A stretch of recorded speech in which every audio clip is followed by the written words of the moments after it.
Well, is it working now? It is not a very good test, that's for sure. This is a test to see if I can record the audio with the this here, and we'll see if that works. Is it working? So. Hello, my name is Neil Donald Walsh. What you're about to hear is a portion of a 6-year dialogue which makes up a trilogy I've called Conversations with God. Now, did you hear that? I don't know. But I wanted to discuss this, the Conversations with God concept. We're all one. And in particular, what will come up is that everything is happening just the way it should be, in the perfect way that we desire it to be. So let's see how that works. Let's see. We'll just. This program contains material from the 3rd volume of that trilogy and touches on subjects such as the fastest way to wisdom, the 5 natural emotions and how to use them as our friends, and the nature of psychic ability.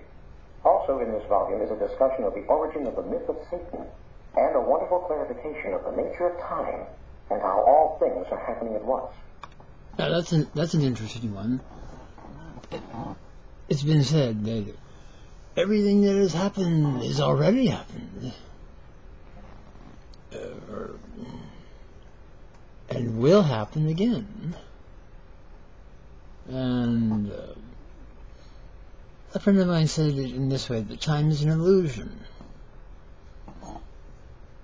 And then my perspective on it is that in the light of it, we are God.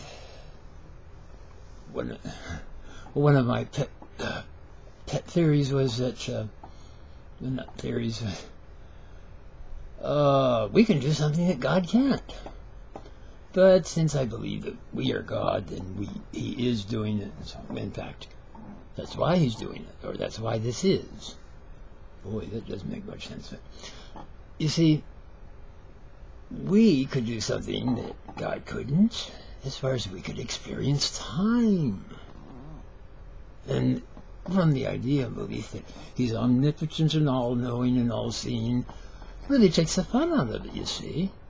So, I think, He created us, or we created us, should be able to experience what we created.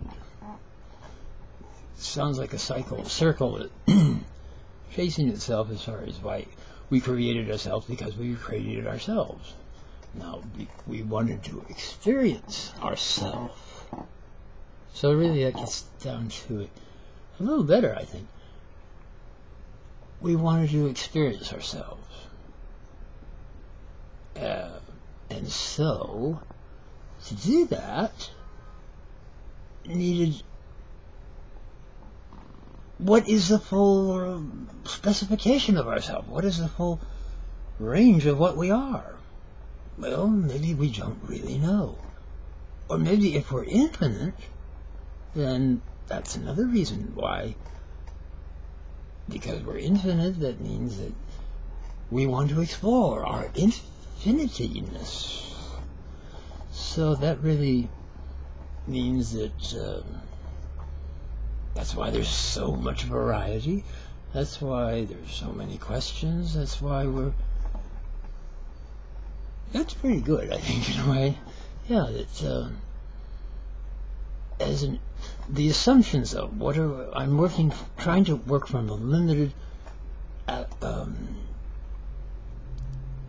viewpoint of assumptions. The fewer the assumptions, the better, I think, in coming up with truth. So, in the beginning, God created the heavens and the earth. Now, that's the traditional phrasing of it. And I hit upon the idea of somehow we stopped me at that. God. In the beginning, God. See? In the beginning, God was. God is, And that makes it obvious, okay. But no, don't run off with the thing about creating. The very first thing was God was. Now, where did he come from? That's going to be the question forever, I'm sure. Where did he come from? Ooh, come back here. So, but in the beginning, God, and so God, somehow, this is an assumption then, wanted to look at himself, wanted to experience himself. And so if he's infinite, another kind of an assumption, his infinityness was difficult to understand for himself. Or how would he do it, or what? Well, that's what this is about. To experience is the creation is because he is infinite, or it is infinite, or something like that. So I will see if I can get to another part of this here, and if it does that. Now, if you're coming to the Conversations with God material for the first time, a brief explanation may be in order here. In 1992... Well, yeah, 1992. I'll see how this works, okay?